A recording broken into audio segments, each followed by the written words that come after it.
think Las Vegas is getting like a new mecca. So lots of guys are actually moving here. So even though we have Dragons and a couple more like hardcore gym, but we all been pretty, been doing pretty good. So we'll see. But it's actually I feel like fitness bodybuilding here is getting really busy, bigger. Mm-hmm. That's cool. Yeah. What are your overheads like in Vegas? And are you in the middle of Vegas? Whereabouts are you? Yeah, I would say it's about like 20 minutes from the airport. Right. So it's more like a residential area than Flex Gym. Dragons is close to Las Vegas Strip. So it's more like, like people. My gym is more like local people, not just for athlete. Most of members are, I would say, regular people. They never compete, they're not interested in compete, but just train serious. Mm-hmm. That's cool. Yeah, which is good. Mm-hmm. Now you, when did you officially announce your retirement? Was that this year or last year? I mean, never really say it officially, but okay. When I saw everyone obviously knew it. Yeah. Yeah. I mean, my last show was 2020. So it's been 2 years. Yeah, it's gonna be 2 years. Okay. Oh. I think they're bringing the Masters Olympia back. You thinking about it? No way. No way, huh? No way. I'm not gonna put myself in that hell anymore. Yeah. Yeah. I just enjoy watching, watching all these guys. Yeah, younger. Yeah. You got the gym now, so man, your hands are full, I'm sure. Yeah. Jean-Pierre, how are you? Hey guys, Hey. Nice to see you guys. Hey, how's it going? Hey JP, how's it going? Hi, nice to see you. Hi Jason.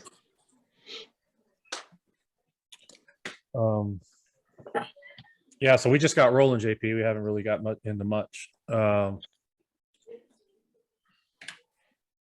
me see, what was I gonna bring up?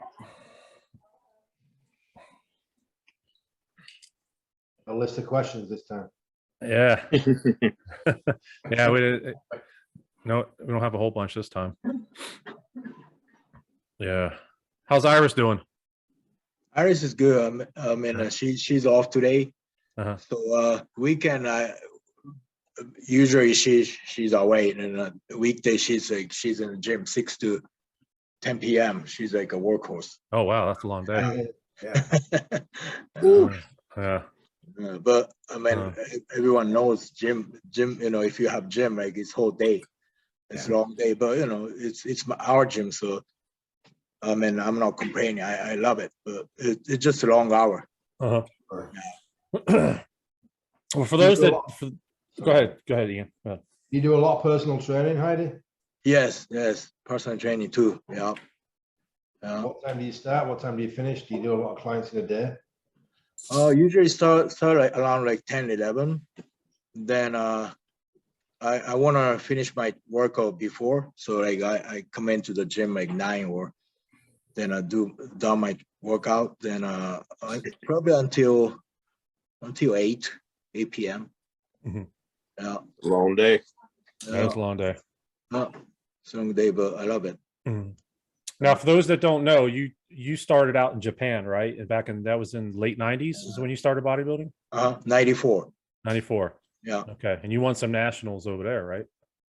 Yeah. I've been competing in Japan until 2005. Then I came here to start competing 2006, 7, 6, 7-ish as a pro.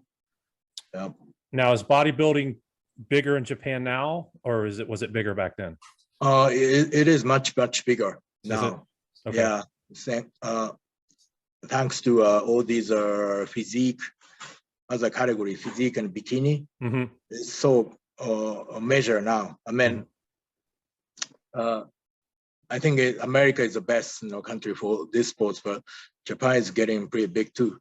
Yeah. Okay. Let me ask you this: were you the first IFBB Japanese pro? You remember Shigeru Sugita? He competed in NABA. I remember. Yeah, him. yeah. He was. I think he turned pro as a FBB. So I think him and Kozo Suro. I remember him as well. Yeah, Katsumi Ishimura. So a couple pros before me, but Okay. I would say That's right. I was the first guy competed Olympia.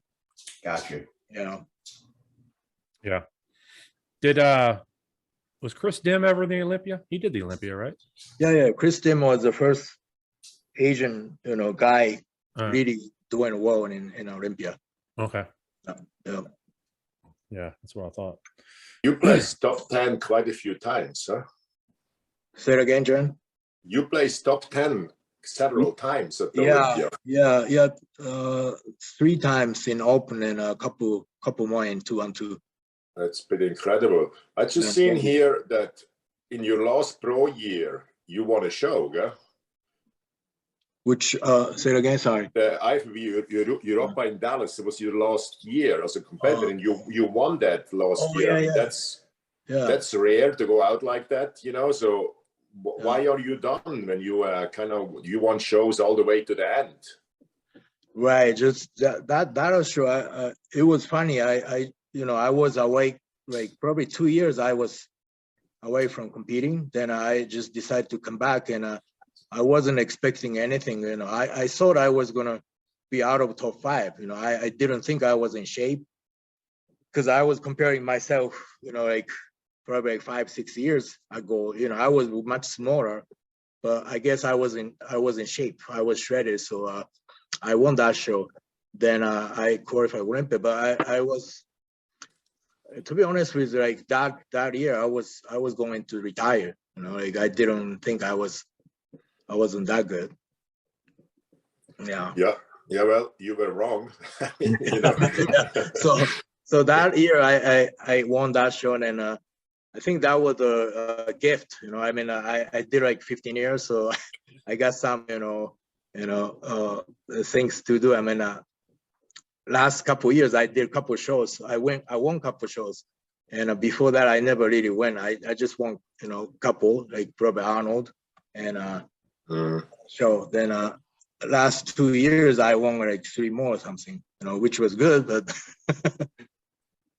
are you absolutely done competing now? Yeah, I'm done. I thought I was done like 2 years, but I think last month I was in a podcast of Dennis James, and he asked me if I was retired, and I said yes, and that was like kind of like official statement. Yeah. Mm-hmm. You did another sport before you came over here. Yeah, judo and stuff, but I never was really good. I was average. Bodybuilding was the only one I love, and I always, once I start doing anything like any sports or something, I never really last long. I quit a couple years, but this is the only thing I can, really just keep doing it, and I still love it. Mm-hmm. How did you meet Iris? How did that come about? Oh, Iris, you remember Cassie Lafrancois? Sure.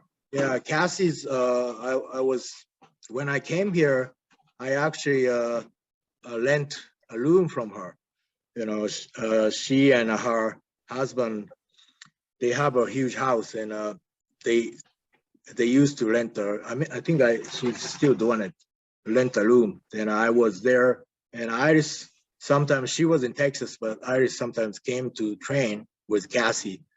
That's how I met Iris. Mm-hmm. So that was 2010. I was in California. I was training in Venice. Mm-hmm. Yeah. Iris is done, right? She's officially retired, right? Or she hasn't said that yet. She hasn't said it yet. Yeah. She's like kind of like a debating. I said to her, if she still have something in her, she should do it, but I'm not sure. Obviously, she has nothing to prove. So, mm-hmm. Yeah, we'll see. Last Olympia, she was gonna do 2020. I She remember. got sick. I remember. Yeah, she got really sick, right before, like a day before. I would say night before. That was when it was in Orlando. Yeah. Right. Yeah. So she was in great shape, and I was looking forward to it. But nothing. It's your health is the most important thing. So she just pulled out. Let me ask you, she has 10 Olympias behind her. Is that correct? Yeah, actually 11. Wow. So 10 Olympia. And then one time they did a heavyweight and a lightweight, and they didn't do a overall. So if you include that, she won 11 times. Wow. Nothing. Yeah, that's a lot of years. A lot of years. Yeah, that's a lot of years. And a lot of years. It's funny, like, because I won only a couple shows. So I remember each one of them, but I just never remember anything. She don't remember what year she turned pro. She doesn't remember nothing. Wow. She won too many to remember. Yeah. That's true. Yeah. Just don't do something wrong. She'll probably remember that. Yeah, exactly. It's weird how they have that memory. Yeah. I saw on your biography, Heidi, that you used to play rugby as well as judo. Oh yeah, I love rugby. Japan is pretty good. Actually, Japan beat South Africa, right?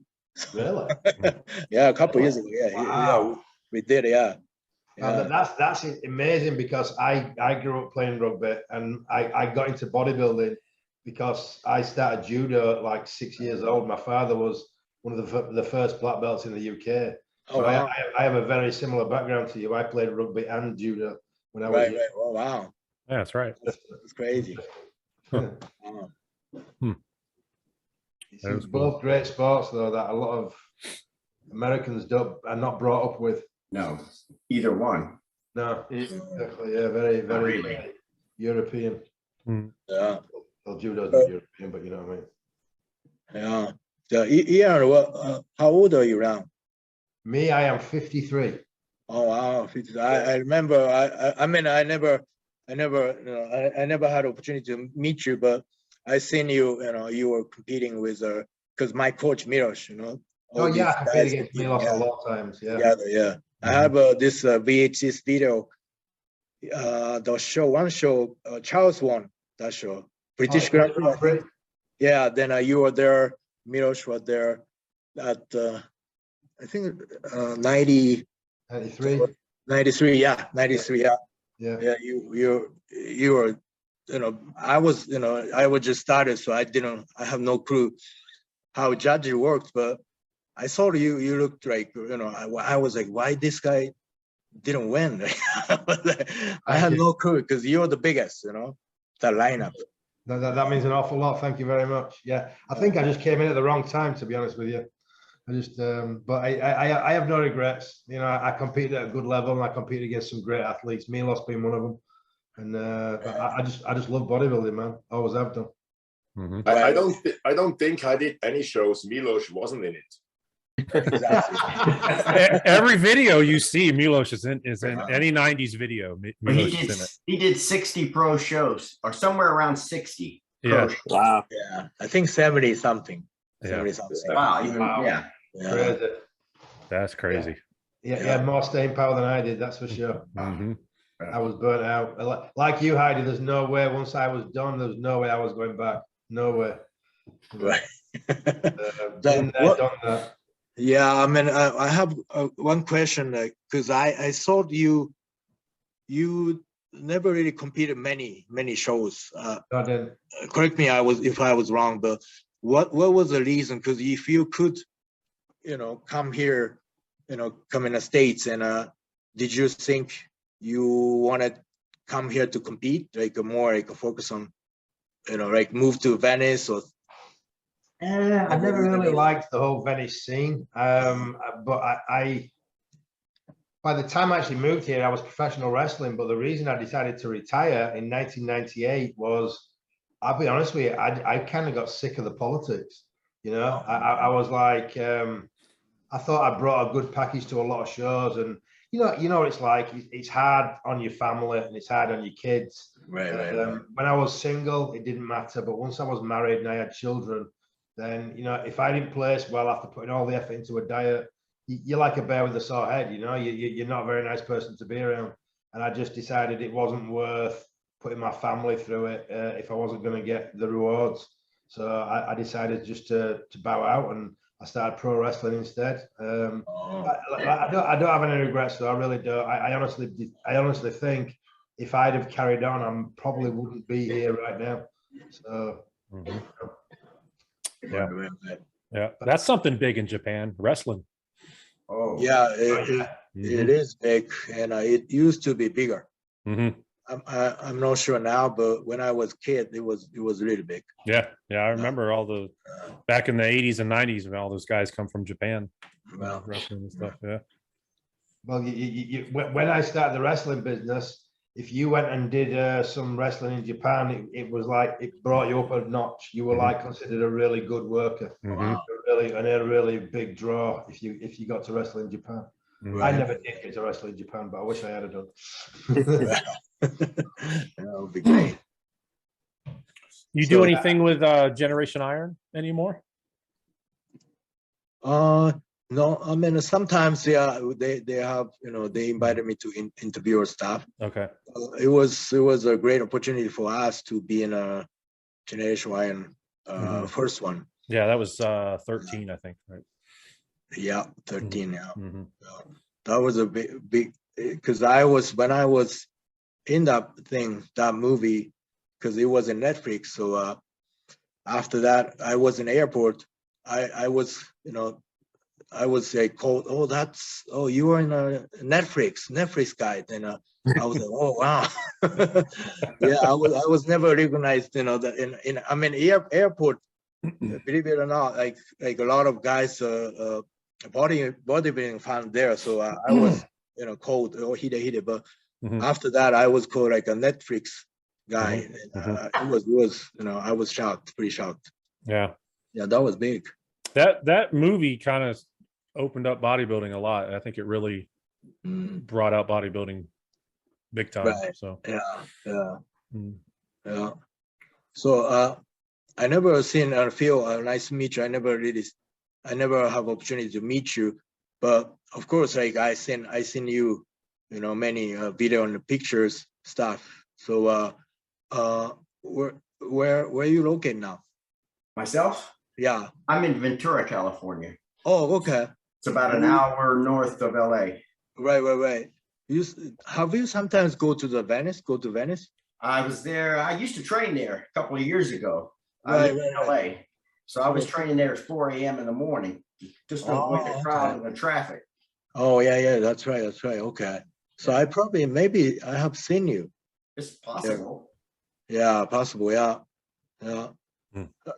Like how do you think, Greg? What do you think, Greg? Current bodybuilding scene compared to, I mean, obviously, I always think I wish I could, you know, being a bodybuilder in 80s or you know 90s. You know, it was like just amazing. You know, like I only seen in a video and stuff, but I wish I would be there. You know, how was it? Well, it was a good time. I mean, we were like the second generation of pros, because really pro bodybuilding started in the 70s. Right. Of course, I came into it in the mid to later 80s. So I mean, it was still exciting to me. I mean, I was excited to be there, excited to see the different guys from different countries, the traveling. When you had seminars back then, you look forward to the magazines coming out. Right. And if you were pictured in the magazines, I mean, that was great. So, I mean, it was more exciting back then. I find it a little harder to keep up with now, because you got so many pro cards being, released throughout the year. I can't keep up with who's who anymore. It's very difficult to do that. Exactly. But back then you had certain shows, you know, like the World Championships was the main show, and you kind of kept up with who turned pro and what their history was. Right. So back then, Rich told me you have to win USA, then you have to go to Universe, then win the show, then you can turn pro. Correct? Correct. I won the USA in '84. There was no pro cards back then. Right. The nationals in '85, no pro card. I had to go to the universe, and I took second in the universe, and no pro card. Yeah. So I waited 2 years before I reached out. I thought that was something I didn't really want to do. I felt like I was begging for one. So I finally got a pro card in the late '87. Wow. Yeah. So think about it. If you have to win Mr. Universe, which is like how many weight class? Probably 5 weight class. 5 probably. Yeah. So if you think about it, only 5 pro card in a year. Pretty much. Right? Yeah, pretty much. Yeah. Wow. During that era, that would have been it. Right. And I would say often, you know, from the 5 pro cards, 3 of the 5, you know, the lightweight, middleweight, bantamweight, you never heard of again. Right. So it was pretty much 2 or 3 pro cards a year, you know, which people you really saw later on. Yeah. The middles, light, heavy, and the heavies. Yeah. So a couple of, I mean, it was maybe Labrada was maybe an exception with the middleweight, and that was of course Momo. He won the lightweight, but then came back much heavier. But other than that, it was lightweight and heavyweight. Those were the 2 pro cards really counting. Well, and often you won the universe. People were in the finale or the Olympia the next year. Right. Yeah. That's true. That's right. So I wish it would still be that way, but it's interesting when you ask about you know, the times back then. I feel like I missed it, you know, with the 90s. When I see the videos of the 80s Gold's Gym, it was just, that was the golden era for me. You know, the 70s were too small. The 80s, when they seemed to all have like a great time doing it, you know, where the 90s became very, very competitive, and it was not like the greatest time anymore, you know. Right. So it seemed more like a brotherhood. You know what I'm saying? You guys were a lot closer back then. You more friends and hung out and did everything together. Now everything, like you said, so watered down. It's so about me. It's how many followers I can get, you know. So like you said, I can't keep up with it anymore. Barely.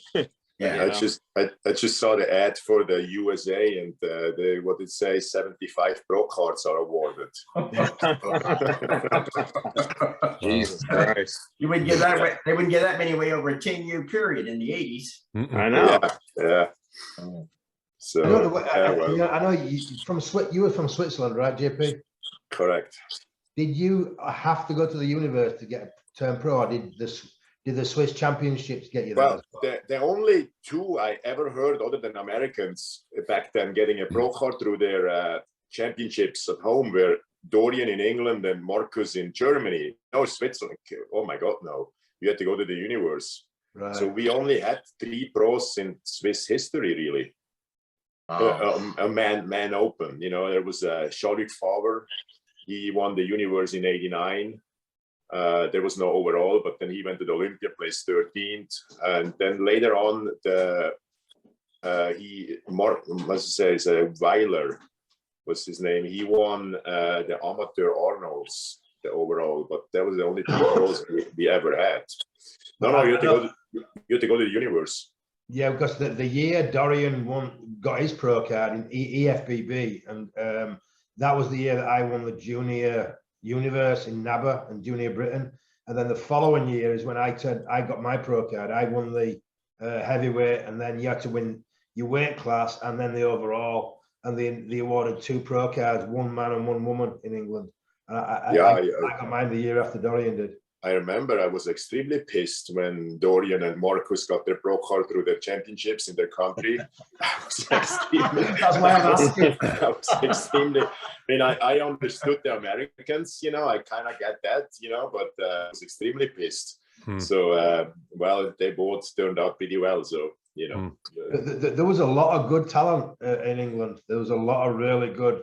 I used to watch those videos, heavyweight, when they were, you know, throwing trophies away on stage and stuff like that. That was Mike Theo. I know exactly what you mean. I was there. Mike Theo threw his and then everybody seemed to be extremely pissed up there, and you know, I mean, it was extremely competitive there. Not quite like the US Championship, which was out of this world, you know. And once the universe started drug testing, the Americans couldn't send the best athletes anymore. Right. That's right. So yeah. What do you think about of the situation with pro stars and how many pro cards are given away compared to the 80s and 90s? Heidi. For me, yeah. I mean, right now, I'm promoting a show. So for promoter, if you think of a business, I think which is good. I gotta be honest. If I think about if I promote back then like 90s, because there was only bodybuilding, right? So promoter, I can't imagine how promoter made money back then. Probably they made even, or they losing money because they did it because they loved it. Probably now it's all business. You can make a lot of money if you have a good show, because you have so many competitors, like 200, 300, like sometimes 500 competitors, like USAs and stuff. Then each one of them pay, I think at least 100 or 200, or I'm not sure if you probably compete a couple, classes. Yeah. Let's say each calorie 100, is so much money, right? So it's business now. So as a promoter, it is a good thing, and I think it's good for industry. If promoter make money, we can get back to athlete, right? But of course, as an athlete, as a professional bodybuilder, it's like Phil says, it's so much to keep up. I don't even know who is pro now. I'm in the gym. I own the big gym, and half of them are half a member of the pro actually. So you never, you don't even hear from them. You don't know their name, but they are pro. So it's different back then when I was, started competing. I know everyone. I know all these guys. So it's different, but like Olympia, like elite to top of the top, it's still the same. So I don't know. Right now, I'm trying to get back to the industry, get back to bodybuilding. So in order to do it, I have to have lots of competitors in my show. So I think it's a good thing and a bad thing. Do you think it's a good thing for bodybuilding as a sport, or do you think it's just a good thing for promoters? And I don't really mean all the different classes. The classes are good. It's different levels and entry levels for new athletes coming in. But do you think it's a good thing to give that many pro cards away? I know it generates income for the IFBB. I understand that, but take away the revenue side. Go right back to the athletes and what's good for the athletes. Do you think it's right? Well, I mean, if you see USA's and nationals, they're supposed to be the best in the world, but you don't see like back then, Kevin Lebroni, like he won the nationals, and the next year he won. I mean, he was second in Olympia. So it's not, this thing never gonna happen now. So because so many they give away so many pro cards. So if you don't need to be really the best to be a pro, right?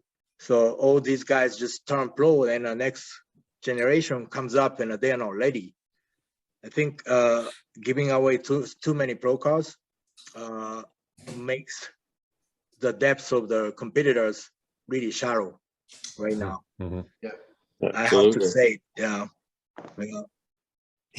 your show is in Japan, is that correct?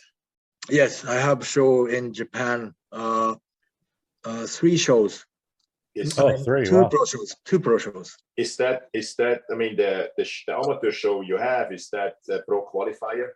Yeah, we have pro qualifier actually in coming up in May, and another one is in November, which is Olympia amateur.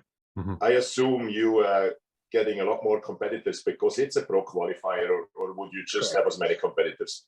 Correct. If you have pro qualifier, yes, you have more guys and ladies want to compete. Well, we have the same issue in Switzerland because our show in Switzerland was only a regional for the first 2 years. And now finally next year it's a pro qualifier. And as a regional, we are very limited in how many athletes we can get, Right. Next year it will be totally different in that aspect. Yeah, I see that point, But as a fan, I don't know. It's just like, I just remember when I went to my first Olympia, watching the show, they were like gods, you know. We knew them in and out, you know. So that status is just not there anymore when you're a pro, like you say, you know. You can't compare that. Yeah. And even a great amateur made incredibly good money in the 80s and 90s, you know. So now you really need to be pro. So yeah, I understand that business side, you know. I still wish there would be less pro cards, but you know.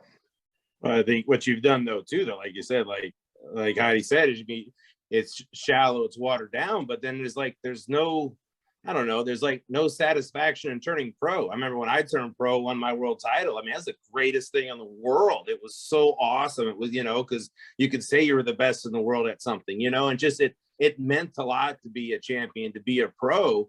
Now, like I said, when you're giving out 75 pro cards at a show, you know, what do you get out of it now? It's just like, you know, that's supposed to be the top of the top, and you've kind of just watered that out, you know? I agree.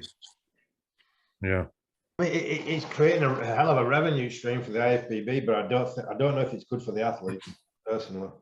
I think one of the biggest misconceptions nowadays is that athletes they're still kind of clinging onto the old thought of an IFBB pro, where you were like I mean, I don't think there was 1,000 pros in the world when I was competing. But I know I'm gonna ask you, Ian, about this revenue stream you talk about. If there would be, if it would be much harder to get to be a pro, then the amateur shows would be on a much higher level. So I remember amateur shows, the ones I used to go watch, you know, in southern Germany, Austria, Switzerland, they were packed.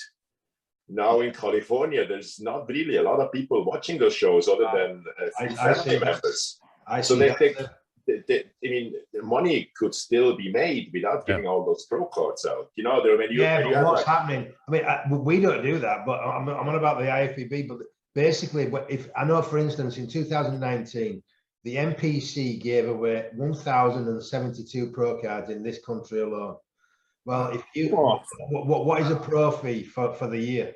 Is it 350? Around 300. Okay, $300. So you times that by 1,072. Yeah. And every single one of those 1,072 people are going to pay that money, whether they actually compete as a pro or not.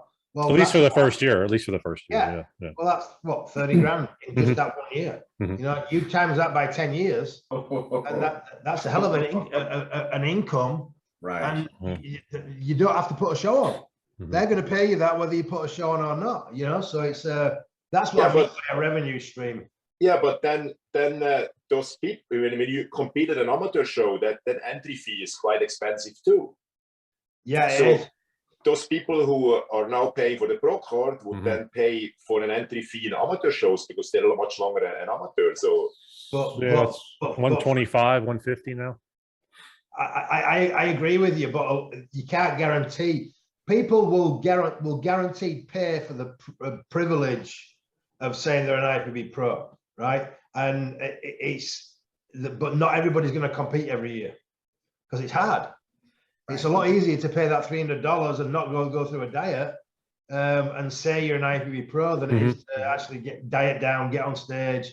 Yeah, what I don't like about the amount of pro cards that are given out is the fact that it's almost the end of a career to give a pro card away to some people nowadays. You see somebody get the pro stars, and that is it for them. They have no intention of competing as a pro. That's the end of the career. And they'll still pay the money each year to maintain that pro stars. Wow. But I think the kind of living on a thought process that if once they get their IFBB pro cards, that they're going to have people lined up wanting to train with them, sponsors knocking at the door wanting to pay them, and that's just not the reality. It just doesn't happen. Especially when there's more pros. Like back in the 80s and 90s, there were less pros. We didn't get people knocking on our doors, you know, and there was a lot less of us. But I would imagine, I don't know for sure, but I would imagine it's even worse now because you've got X amount of companies and millions of pros, so they can pick and choose who they sponsor, and people that train with a pro can pick and choose who they train with. Sure. Well, like you guys said, though, there you go. So like you said, it's like the end of the career. They get the IFBB pro card. to then build their brand so people will train. Well, then now you bring me into the mix, because now you have all these IFBB pros who now turn coaches, who half of them don't know what the hell they're doing, and they end up destroying their clientele, and then they all end up at my practice with blown out hearts and endocrine systems and everything else. But but my coach is an IFBB pro. But yeah, he's pro at what? What, you know? So, but again, that's how they built their brand. They can use that title, and they can gather their money, and they can, you know, put down their amateurish knowledge to their clientele. And like I said, then when the clientele's sick, then I have to take care of them. So I guess it's good business all the way around. So, well, do you guys notice that pros are older now? People that are getting their pro cards for the first time, or, you know, I know the last 5 guys that I know that got their pro card were in their 40s. Wow. Yeah. You know, so it's, I don't have the numbers in front of me, but I know the age now giving pro cards away are a lot older than they were back in the 80s and 90s. Yeah. Why do you think that is? Well, Doc, maybe you can answer that. As you know, people are healthier, and you know. Yeah, I mean, again, it's just like the athletes. I mean, you know, you look at the athletes of today and the older athletes compared, you know, before. God, you know, when you're playing professional football, by the time you were 28, 29, you were, you know, it was getting towards the end of the career. You made a 33, 34, you were killing it. I mean, now look at Tom Brady, look at LeBron James. I mean, you know, Michael Jordan was done 3 years prior to the, you know what I'm saying? You just look at the science, the technology, you know, the world at which I practice medicine as well. I mean, these athletes, I mean, I look at 45, 50-year-old, like, wow, looks better than a lot of 20-year-olds, you know? So, it's, you know, like I said, it has, again, all the science, nutrition, everything behind it now is better than ever. Yeah.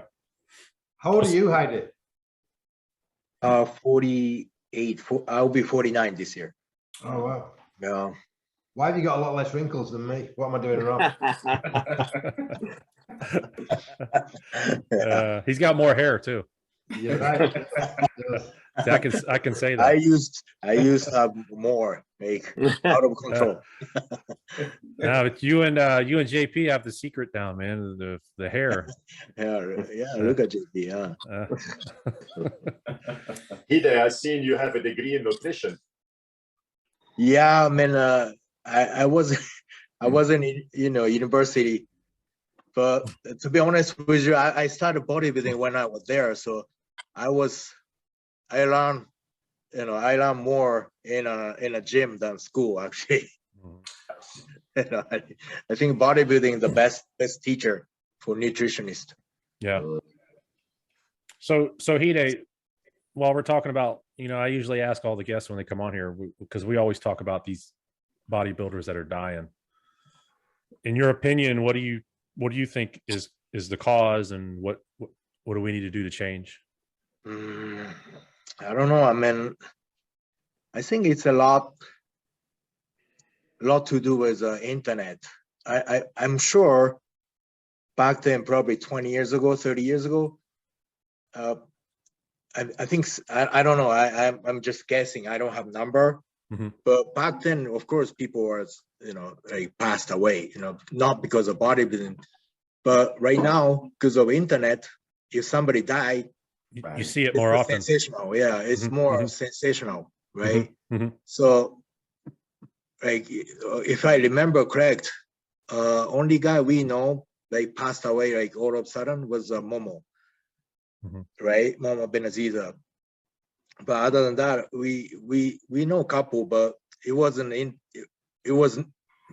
internet, so it wasn't that sensational. Only magazine, right? Yeah. But you know, back then, if there was internet, it was crazy, like sensational, like today. So I don't think anything, because bodybuilding is always same and extreme.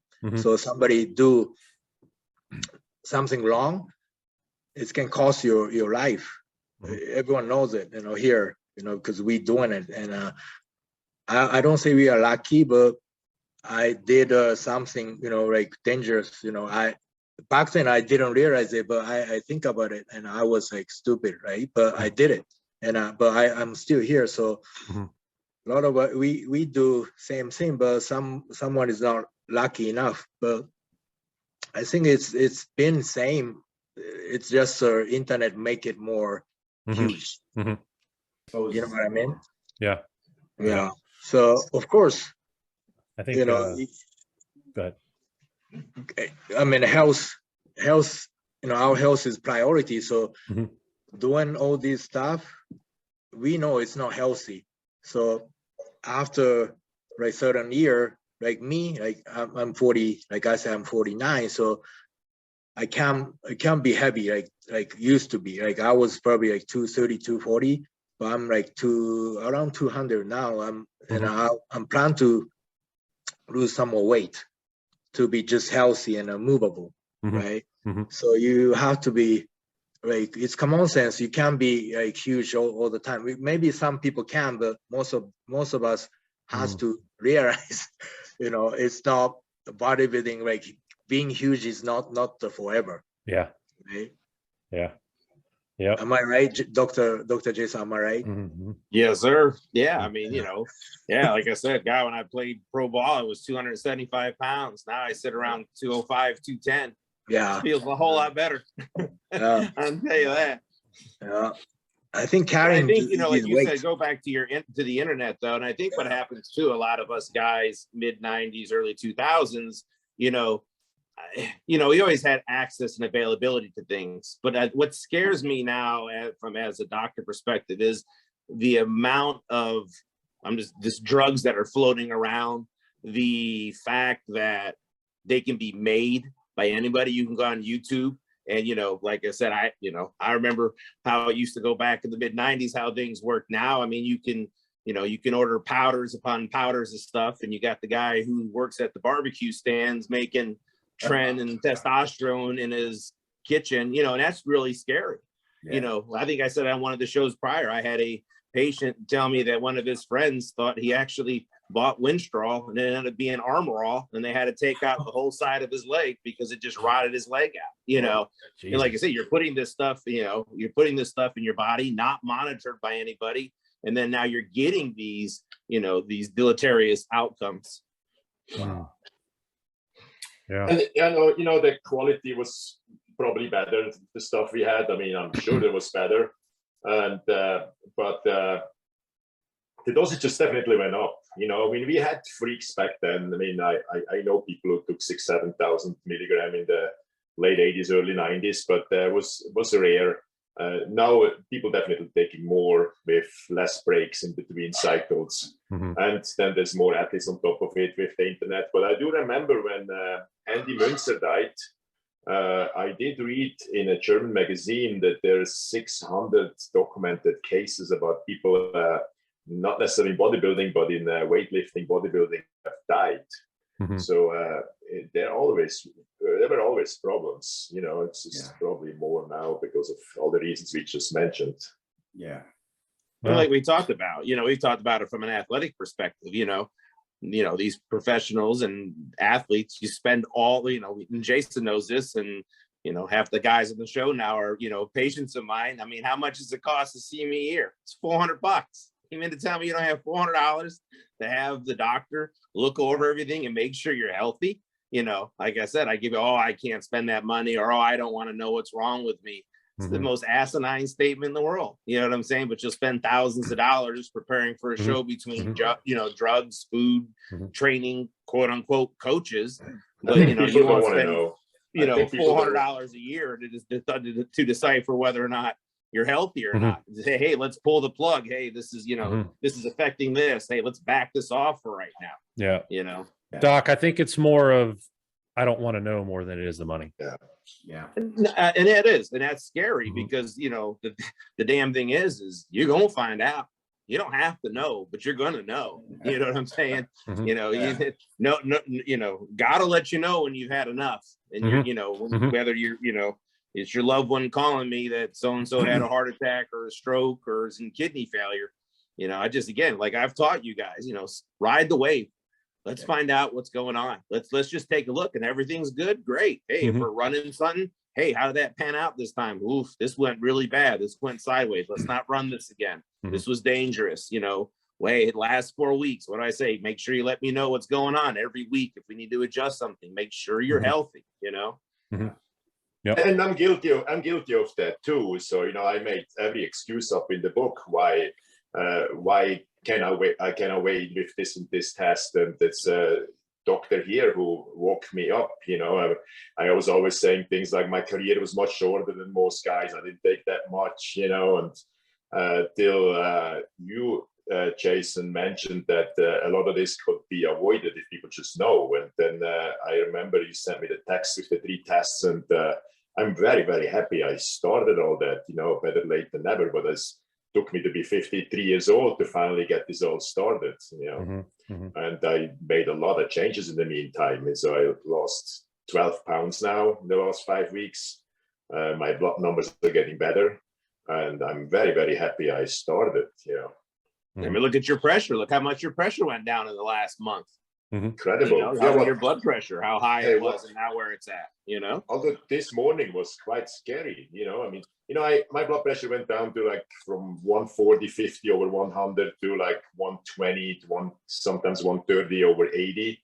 So I still have one issue I kind of need to address, and that's I'm not a good sleeper.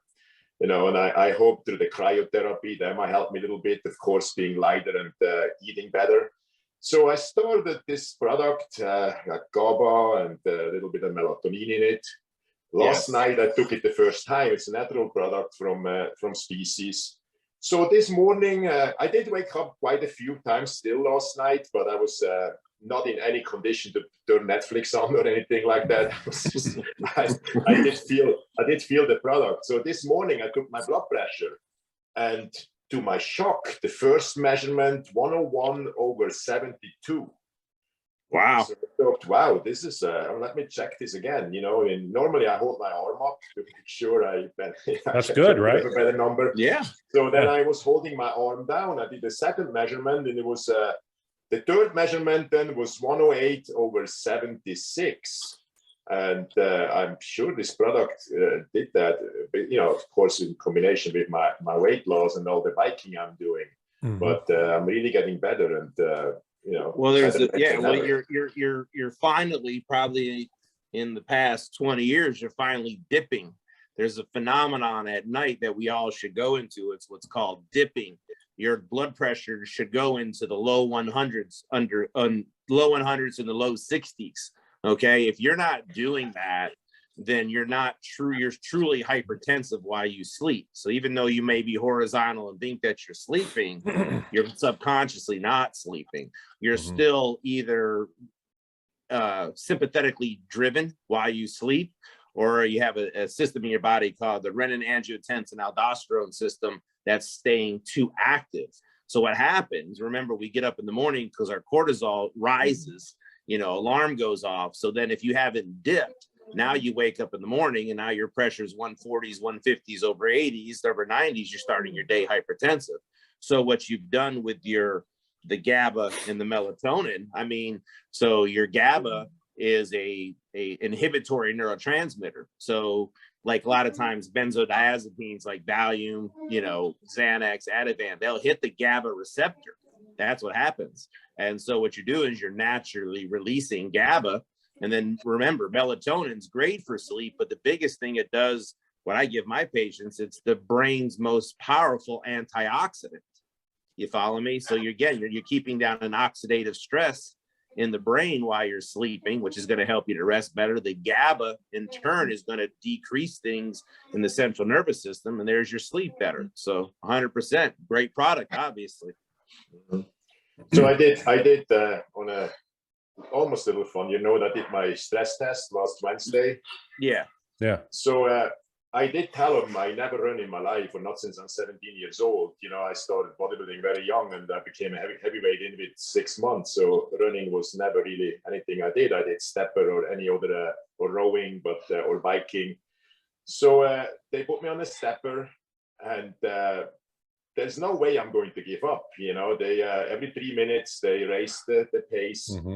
And they told me it's going to be somewhere between 10 and 16 minutes, depending on kind of what they get out of me, or, So I was going up to 12 minutes and still going strong. And I can't run. I just had to kind of like walk extremely fast.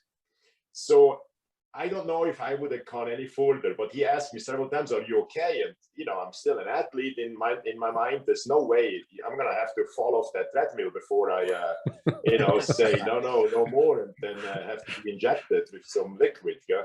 So exactly 12 minutes in, when he was about to race the next time to the next pace, he said, "No, we got what we need." So I don't know if I could have gone any further, but.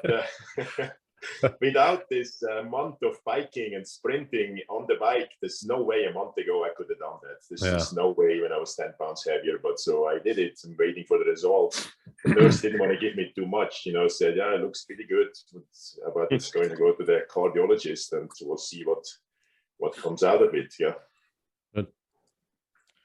Very good. Okay, I've got a question for you. What's considered too low blood pressure? Because ever since I had my heart surgery 18 months ago, since I've got out of hospital, my blood pressure has been anything from 112 to 118 over 50 to 55.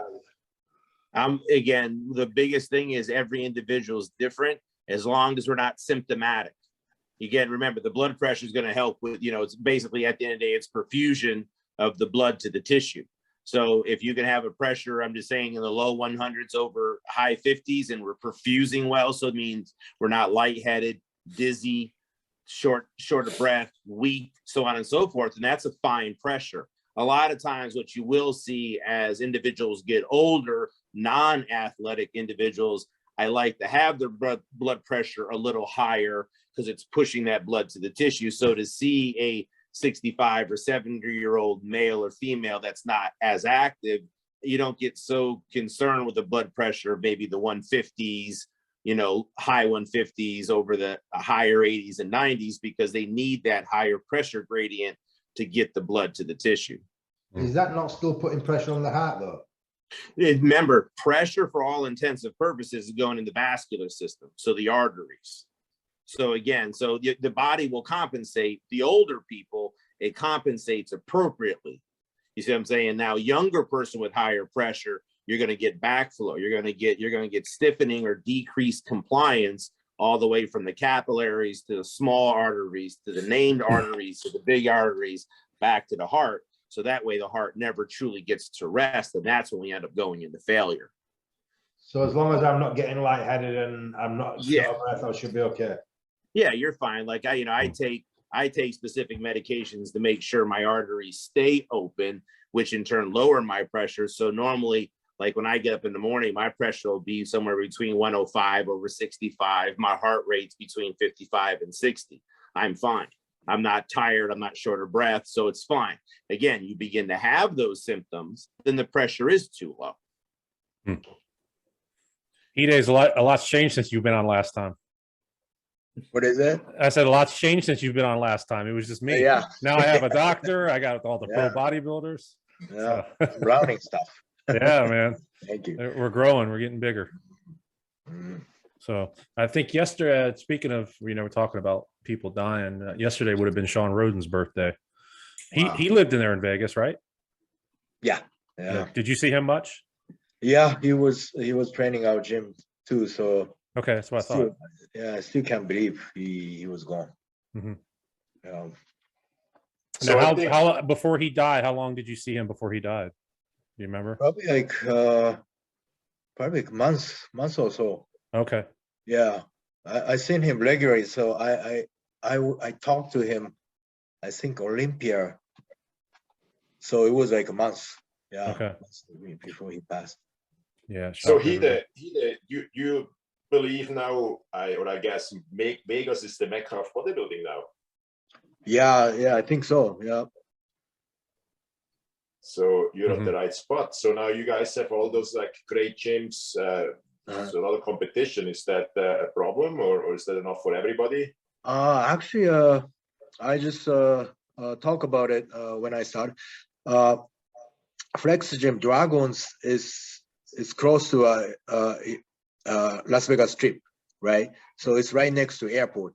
And our gym is more west side, like a residential area. So we are not really competing. Actually, lots of members have both membership. So I think we helping each other. Then we got a couple more like same kind of gym, like hardcore gym, Mhm. Lift Factory and Fit Club. And I think like we have like 4 or 5 same kind of like bodybuilding slash like athlete gym. And we all doing good. So it's like back in the day, Venice Gold's World Gym, Powerhouse Gym. It's in all in the same area, right? Yeah. So it's kind of like that. It's remind me a good old day in a Venice Beach. Yeah. So many guys are here.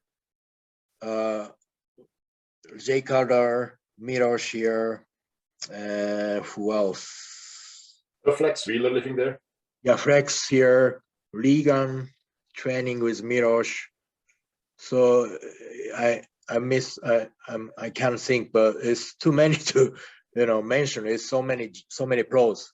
Like exactly same like back in the day. You were in a Venice Beach. Right. Yeah.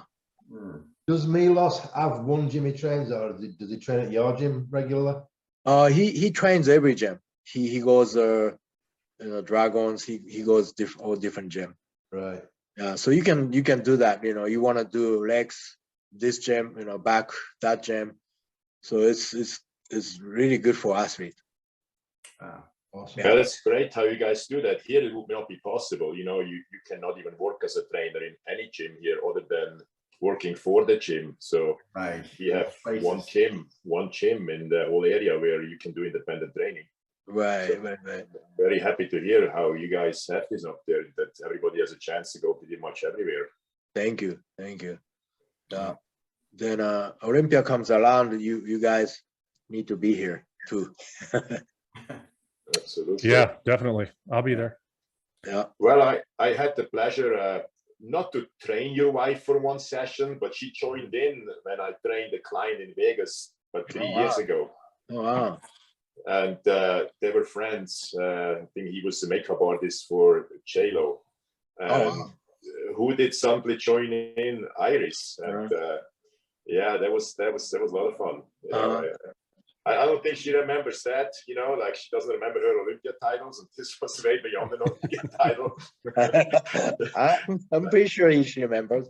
Yeah, but I did not train her, but she joined in for one session. That was great. Oh, cool. Hida, you plan on promoting any shows here in the US? No, right now we are, I want to have show in Nevada, but someday. We are focusing on it more in Japan now. Okay. Trying to have more experience. Are you still with Gaspari too? Yeah. I'm okay, still with Gaspari for it's been 12 years. Yeah, you've been there with a while. Oh, cool. Are there a lot of pro qualifiers in Japan, or is it your show? We have two pro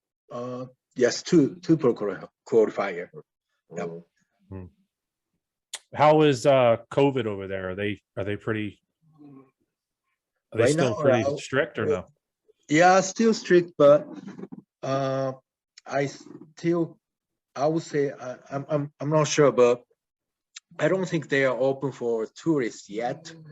Okay. But last time I was there, I didn't do any quarantine, so it's easier. But it will be open soon, I think. Yeah. Okay. I hope. Yeah. So tourists can't even go there yet. I don't. Yeah, I think if you want to go there, like without Japanese passport, you have to have visa. Okay. To be there. Yeah. Oh wow. But it will be open. Yeah, I'm pretty sure. Yeah, everybody's kind of coming around. So. Yeah. Switzerland only for a week or so. A week ago in Switzerland, they finally lifted all the restrictions. Before that, it was still a lot of paperwork just to get in. Right. Swiss. Yeah, same thing. Yeah. That's your dog? Yeah, that's my dog. He's whining. I couldn't tell if it was a dog or somebody puking. I'm like, yeah, somebody's whining. Somebody sounds sick over there, man. Are they okay? He's like, what's going on? What you doing? Yeah, my dog sits. She sits on the bed here and watches me. He don't have any patience. Yeah, yeah, he wants attention. Yeah, exactly. Yeah. Well, guys, if you guys got anything else for Hide, I don't have anything else. I appreciate your time again, guys. As always, yeah, we're gonna have to, you know, we're getting big here. We're gonna start making tours to all these gyms. Yeah, You know what I'm saying? We have to bring this show on the road now. We got a lot of invitations, man. We got a lot of gyms to catch up on. Yeah. Well, we'll definitely be out there. If you'll have us, we'll be out there. Awesome. Yeah. Yes, please. I'm just waiting for general admission tickets to go on sale for the Olympia. I've been watching every day, so they're selling the VIPs right now, and they're almost sold out. I just checked the other day. Yeah, I'm waiting. Yeah, me too. So as soon as they come out, I'll be getting a couple. You don't want a VIP?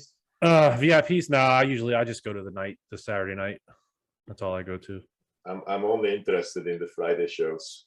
Oh, do you? Yeah, I just go. I go Saturday too. It's fine. I just want to see the pre-judging and bikini and bodybuilding. 212 would be nice, and wellness, of course. But the finales, I'm not too particularly interested in. Yeah, I usually go to the expo and the finale, the Saturday night finale. Typically. All right, we all meet out there. Yeah, yes. Definitely. Awesome. Yes, awesome. Hide, thank you again. Thank you. Thank you, everyone. Thank you. See you guys in December. All right. Yeah, we'll see you in December. Yes, sir. Pleasure speaking to you, Heidi. All right. You guys have a good evening. All right, guys. We'll talk to you later. Thank you again. All right.